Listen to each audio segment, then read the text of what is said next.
kananay, may pina-order ako ni Daddy Tim. Gamit ito ating mga babae, ating mga nanay. Oh, Tim, I think this is the one that you're looking. Matthew? This is for Matthew?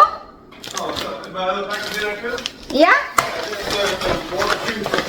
Order na po si Daddy Tim o sapatos, water shoes for Matthew.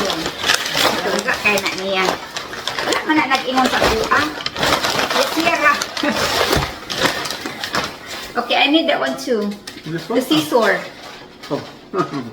You want to show this one too? We didn't show. This one, I see. Just water shoes for Matthew. Water shoes of Matthew. O, diba mga kananay? Ready na si Matthew. Meron pa We're siyang ready for the beach. swimming trunk. Come here, Matthew. How about my swimsuit, dear? I'm gonna get one from the drawer down. Try this, Matthew. Try these on. Hindi na ako ibili ni. Hindi na ako ibili ni Daddy Tim. Water shoes. Gamit ko na kasing swimsuit mga nanay. You open it up like this. Okay, so Hindi na lang tayo mag-swimsuit mga kananay. Magtungga na lang tayo. So, let me Para yung base natin sa musigay lang mata. Alright! Ito mga kananay, kasi nga, oh, this is for halimbawa, mag-ano ka ng yogurt mga kananay, chia seeds, ibabad mo tuwing gabi, lagyan mo ng gatas o yogurt. Tim, look at this, Tim. Very nice, Tim. I like it. See. Tapos, ilagay natin mga kananay doon sa refrigerator lang. Kinaumagahan, kainin na natin. O, mga nanay dyan. Kasi nga, alam niyo naman talaga mga kananay, ay tayo nagkabata na tayo. Baliktarin na lang natin. O, sige na nga, nagkaedad na. Mag-agree na lang kayo sa akin mga kananay. Total classmates naman tayo. Aray ko. Diyos ka! Na, ito pwede sa akin itong kutsara na ito. Ay, ang liit naman ito. Pipirin natin. Chia seeds mga kalanay, ibabad natin, lagyan ng chia seeds, tapos lagyan ng milk or yogurt, and then lagyan natin ng blackberry, blueberry, and then strawberry. O diba? Parang sassy, parang social. Social, o. Tapos meron pa siyang, o diba? Tapos pagkuha mo sa refrigerator, kinaumagahan, kakain ka na lang. O diba mga kananay, ganyan ang ano nila dito mga kananay, yung breakfast nila. Di katulad sa atin na agoy. Dried fish sa umaga, kape, kanin, ganon sa tanghalian. Kanila ganon. Pero dahil nga mga kananay ay ako nga tumaba nga ako mga kananay. No? Gusto ko tumaba mga kananay kasi nga yung legs ko lumalaki ba, lumalaki yung legs ko. Siyempre, pag ganyan ko, ganda ng legs ko, malaki na, parang pata. Patayin kita dyan, Jimmy. So, ito, hugasan ko muna ito. So, subukan natin. Magbabad ako ng chia seeds. Tapos, Greek yogurt. Ganyan. Ay, tapos in-order ako ni Daddy Tim, no? Yun, nagsasabihin ko lang naman iti mga kananay. Kung order mo ako nito, Tim, order din yan niya. Diba? Uy, baliktad na ito. Thank you, dear. Welcome, dear. Tingin na siya. White palag. Ayo. So ito na nga, dinala namin ang aming little man dito at ipamili namin siya ng kanyang summer dress or summer outfit, no? Kasi nga, yung mga pants niya at saka yung short niya nagsisikipan na, para na siyang suman. Lumalaki na talaga ang aking little man, pati nga yung lahat-lahat na talaga. Ayan, so, dito, pinasukat ni Daddy Tim kung magkasya ba talaga. Pang tin ang ano niyan mga kananay, pero masyado mang malaki sa kanya. Sabi ko sa kanya, gawin mong 9 or 8. Yung 8 kasyang-kasya sa kanya, yan o, ang laki-laki. Kasi maganda pag may ganyan mga kananay, lalo na pag mainit, parang presko ang dating. Nakikita ang kili-kili. Pag nasa bahay lang siya, so okay na okay, presko ang dating ba. Ayan. Nakabili na sila at sila ay umalis na. Mga kananay, sinaping namin si Matthew ngayon. Kay, pinasukat namin yung mga swimwear niya mga kananay. Kasi nga, magsa-summer. At kami magbakasyon. Mag-beach kami mga kananay. No, beach. Ayan. So, lahat sumikip. Lahat sumikip. Wala tayong magagawa dyan. Dahil si Matthew ay lumalaki talaga, no? So, sinashopping na lang namin siya. O, ito mga kananay, lumaki na yung short niya. Magkasya ito sa akin mga kananay. Sukat ko ito, magkasya ito sa akin. Ay! Ang daming ano ni Matthew mga kananay. Marami siyang swimwear. Kasi, inaasikaso talaga namin yung bata na yan. Binibili talaga namin. Ang isang piraso nito mga kananay ay $15. Isang piraso, $15. $15 is, how much $15? Like 750? Convert to, Philippine peso and 50 pesos. But mahal na dollar ngayon. Tumaas ang dollar ngayon. Anong nangyari? Pilipinas? Tumaas ang dolyar. Pabor sa may mga pamilyang nasa Amerika, pag magpadala og kwarta, kay $60 na ata ang isang dolyaris mga kananay. Sus, ang laki yan. Sana nandiyan ka sa Pilipinas, tapos mayroong takapadala sa iyo ng pera. Diba? Parang vongga. Tapos ofo-ofo ka lang. Walang ginagawa, kundi mag-antay ng padalhan ng pera. Nagpaparinig ba? Oo, parang. Ay, Diyos ko Lord. Kanay. Ayan, bago ang mga short ni Matthew. Masawa ko, may ginawa sa labas, kinarier talaga niya ang aming pag-garden. Hindi talaga ako pinabayaan ni Daddy Tim sa pag-garden ko mga kananay. Support to the max talaga yan siya. So, ito nga ang dalawang ano ko. Ay, namimili ng mga nanay. May match-match silang dalawa. Kaya hindi ako maproblema mga kananay pagdating sa magpili-pili ng mga damit kasi si Daddy Tim lang yan. Si Daddy Tim ako maglakaw-lakaw ako mga kananay kay alam ko naman na si Daddy Tim ang pipili.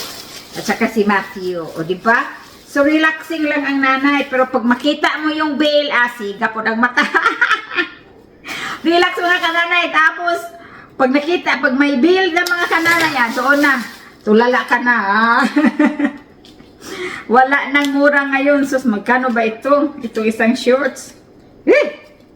Kakatakot lang na kananay. Nakakatakot ang presyo. So, Matthew, for the clothing of Matthew is spend $200. Mahigit $200 mga kananay. So, mahigit 10,000 ito lang. Ito lang ha? Ito lang. Ha? Isang bata lang yan mga kananay at hindi pa ito tama mga kananay. Kailangan pa itong dagdagan. Pero dami niya mga damit mga kananay. Gaganda pa naman ng mga damit ni Matthew. Kasi yung iba kasi binibili ko yan sa Dillard. Pero tapos namili din siya ng sunglasses mga nanay. Ano ba yung pinipili niya? Nakita niya to, sabi niya, gusto ko itong sunglasses na to. Yan, sinukat-sukat pa niya. Mami, do I look cool? Cool-coolin kita dyan. Sabi ko, sige, ilagay mo na yan sa cart. Pagkatapos, Tim, bayaran mo na yan lahat. Alis na ako. Excuse. Ayan. Gusto daw niya ito. Okay. Mag-sunglasses na daw siya. May mga sunglasses naman yan si Matthew. Ito daw yung gusto niya. May pangalan ito mga kananay. Alam niya ang pangalan. Ano ba pangalan nito? Pagdating talaga sa mga ganito mga kananay. Diba? Kasya pa sa akin. Ganito na ang gusto ni Matthew. Ay, Diyos ko Lord. Sabihin na lang talaga natin, Diyos ko Lord. So, meron siyang pagtaas ng swimming. Pagtaas niya mga kananay, ito. Ayan. No? Gulang mga nanay kaya pating mahala ang isa. Siga itong mata. Kung na si $20 ang isa, anong kananay? Sa kalibo? Sa kalibo ang isa? Agoy. Yan kanin siya, tuloy ni kalibo, kanilang. Na. Gi-convert ako mga kananay, no? Kaya ako ang mga, yung mga followers ko dito, ay maraming taga Pilipinas. That's why, na i-convert natin, para naman silang, malaman din nila, kasi talaga ito, sukat ko nga itong, ni Matthew. Ayan. Tapos, namili na ng shirt mga kananay, dress shirt talaga, kasi, tapos, naghanap kami ng may cooler mga kananay, kasi nga, pag, niya, so, ito ang pinili niya. Pinasukat namin, ako, magkasya na itong mga short ni Matthew sa akin. Pag hindi magkasya sa kanya, ako na lang magsusuot, hindi na ako bibili ng mga short pa. Si mahal Ayan. Pinilian din talaga siya ng daddy niya. Ganito mga nanay, ganito. Hey, pag marami kang anak sa Amerika, halimbawa may 4 ka na anak, ay kulang-kulangin talaga yung $1,000 mo, hindi pa yung magkasya. 50,000 na yan, di ba? Wala na. Kaya kayod na naman tayo. Pero mga kananay, obligasyon talaga natin, tayo mga parents, responsibility natin, or obligasyon natin, na talagang damitan natin ang ating mga anak. Kaya, kung kaya sa bulsa, yun lang ang kayang anakin.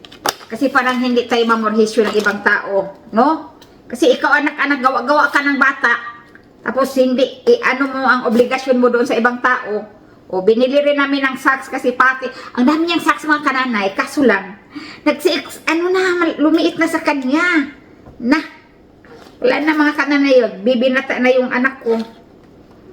Nakita ko talaga kanina, sabi niya match-match na siya kasi mana iyan siya sa daddy niya. Hayaan ko lang mga kananay, kasi maigi naman mga kananay na siya lang pipili ba. Parang hindi na tayo ma-hassle, di ba? Parang relax na lang tayo. Basta pagdating sa bill, ayan mga kananay, ang dami niyang socks.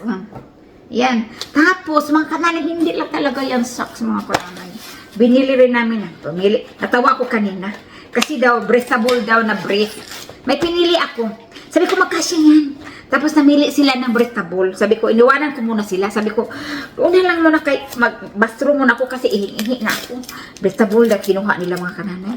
Sabi ko, kailangan ba ang Tintin ay breathable na brief? Oo daw. Piniro ko lang naman mga kananay. Breathable daw. Sila lang pili. Makasya ito mga kananay. Wala na talaga. Lumaki na talaga ang aking ano. Yung tawag ko kay Mateo ay pag nag-usap kami, bibi pa rin, bibi.